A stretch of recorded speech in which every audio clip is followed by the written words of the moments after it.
What does it take to distill 36 years worth of diaries into a best-selling memoir? If you're Matthew McConaughey, 52 days in the desert with no electricity. And in this video, we'll look at what Matthew McConaughey really did when he was out in the desert for all of those 52 days. We'll talk about how he collected notes throughout his life and then how he turned those notes into a best-selling memoir called Green Lights. All right. How did note-taking turn him into a successful published author and a global superstar? I'll be honest, I try to avoid books that are written by celebrities. Most of them are ghostwritten and they're usually so vanilla that they just aren't interesting. But Green Lights is an exception. The book is filled with soul. Firstly, because McConaughey actually wrote it, but second is because of his unique writing process. After I finished the book, I investigated this process and I discovered that there was a magic to the science and a science to the magic as well. It was immediately clear that the seeds for McConaughey's book were planted 36 years ago when he first started taking notes on a regular basis. He began writing for the same reason that most people do when they're young. It was the questions. There was a question mark after everything. So I was always seeking the question. As I evolved and got older, I started to answer some of those questions and could sum them up in a wisdom bomb or an aphorism or a bumper sticker, right? But it didn't lead to any fewer questions. He described this period of youth as the age of asking existential questions. The why, what, when, where, and hows.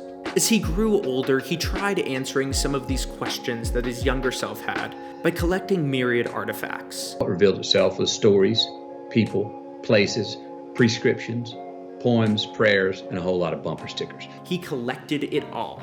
Things like the time he led the under-12 soccer league in red cards as a goalie, or the time he learned to swim when his mother said, "Whoop, I'm throwing you in the Llano River."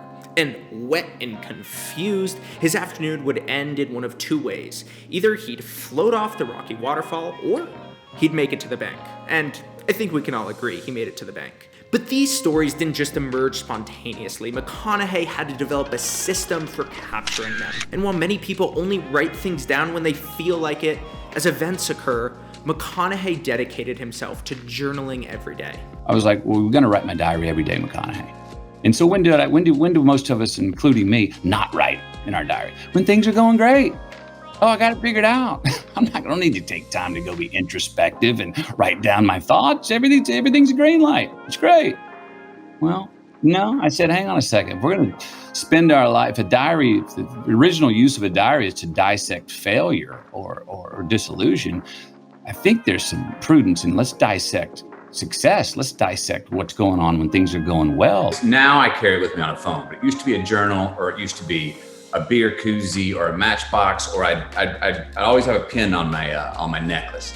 And before mobile devices, I'd have the pin and I'd just write it on my arm. Matthew McConaughey believes in the importance of note-taking so much that he installed a premium microphone and a sound system in his trailer just so he could record his thoughts while driving around America. And then he later transcribed these audio recordings, and much of it ended up in the memoir. Now, you don't need to buy a trailer and install your own high-end sound system to take good notes, though. In fact, this YouTube channel is partially devoted to the art of note-taking, which is why I share lessons from myself and other creatives. So make sure to subscribe and hit the notification bell so that you don't miss future videos. McConaughey writes stuff down not so he can remember them, but so he can forget them. Something turns me on in life, and if I write it down, I know that I can now don't have to keep thinking, oh, don't forget that, don't forget that, don't forget that. Because I've written it down. That means I can forget it because I go, no, I wrote that down. It's there when I want to go back. And that's why he eventually went to the desert for 52 days to remember, revisit, and reflect upon all the things he had purposefully forgotten. And that process brought up some wild stories. In Green Lights, he tells the story of after high school being an exchange student in the Australian countryside. And there he was staying with an intrusive and authoritarian family. They enforced a strict curfew on him and censored his opinions too. And this whole experience was a challenge to his sense of self. was a trying one for me, where I had to find my identity and was forced to go introspective. I ran across some very odd dealings. And what was valuable about the year is, remember where I was coming from? All the green lights I was catching, rolling. Well, all of a sudden that was a screeching red light halt. I had no car. I had no money. I had no girlfriend. I had no buddies. I had no golf clubs. I did have a curfew, and I just had nobody I could question. So I started writing. In the face of external stress, McConaughey found that he could write about what was happening in order to either let it go or to forget it, he says. His journal became a hard drive of life events, bearing some of the weight of his mind and then freeing up space to cultivate experiences and learn more about himself too. As McConaughey grew older, this hard drive of stories became crucial to finding his voice and then developing that distinct McConaughey swagger that so many people have come to love. I've learned to, by process of elimination, get rid of the things that you go, well, that is not me, or that is just a fad. That's not going to ever be classic. That does not feed me. We figured out who we're not first. I found that I was able to figure out who I was by process of elimination. Remember those existential questions that his younger self had? The why, what, when, where, and hows? McConaughey started being able to answer them for himself now.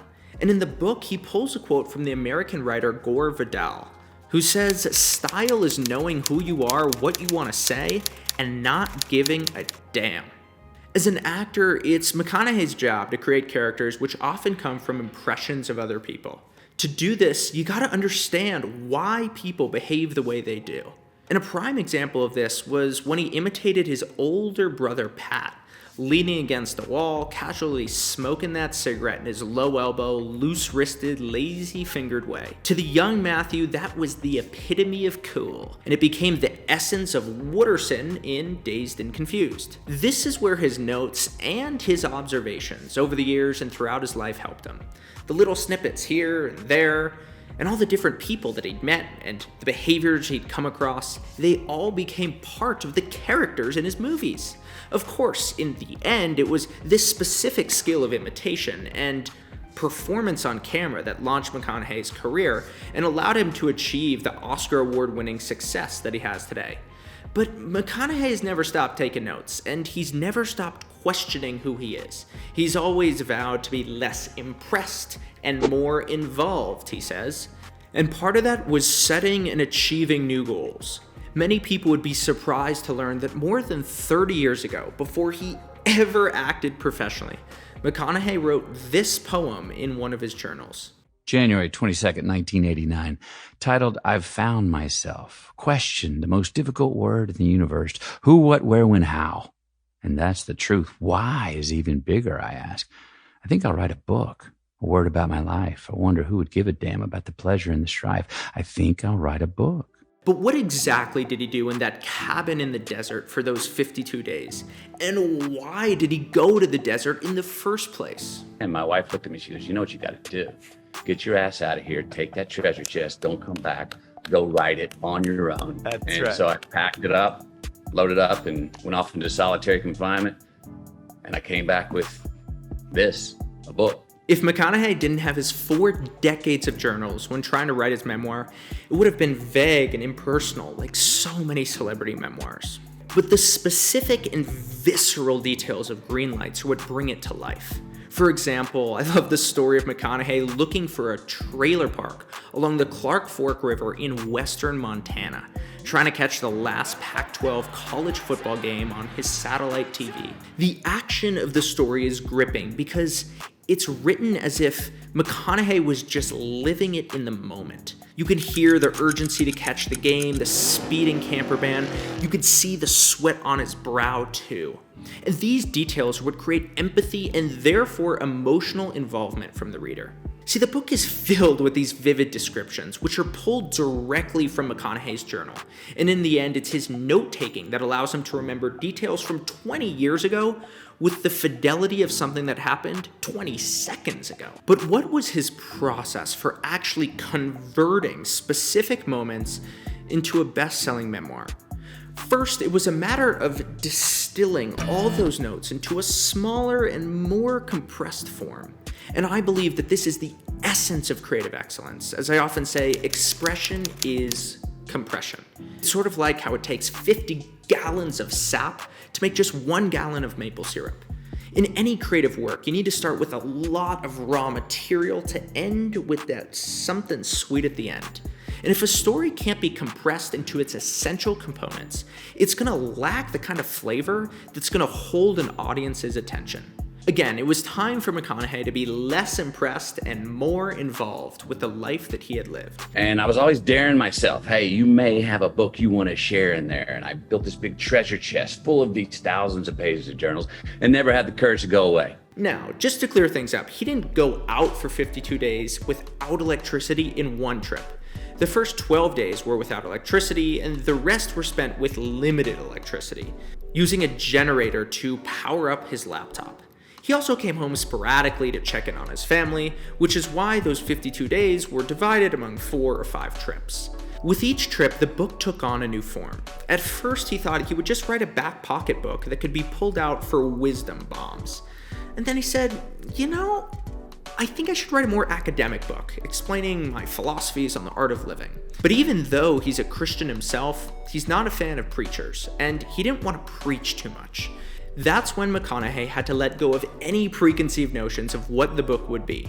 Instead of guiding it, he started noting patterns and recurring categories, and slowly the shape of the book emerged on its own. Early on in the writing process, I remember I had to pull back and go, just look at what you have and let it reveal itself. And what revealed itself was stories, people, places, prescriptions, poems, prayers, and a whole lot of bumper stickers. So there are my 7 stacks. Looking through his notes over and over again, he found 7 categories of materials. Editors who read early drafts of the book said that it was low on stories. So McConaughey compiled more stories of different types, high moments, low moments, and the complicated moments in between. Or as he says, the red lights, yellow lights, and green lights. That's when he realized that throughout his life, he had been turning yellow and red lights into green lights. That was the core theme of 36 years worth of notes. And that had to be what the book was ultimately about.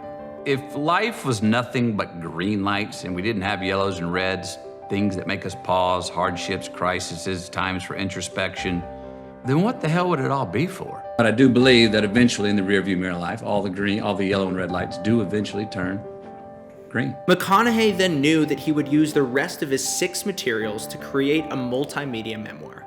And he interlaced his stories with pictures, interrupted them with bumper stickers, foreshadowed them with prescribes, and closed the book with a prayer. Green Lights is a scrapbook of a 36-year journey of note-taking, and it ends up as a love letter to life. If you like these ideas about note-taking and creative writing, click here for my video about Kendrick Lamar, in which I explore how note-taking is an essential part of his songwriting process, too.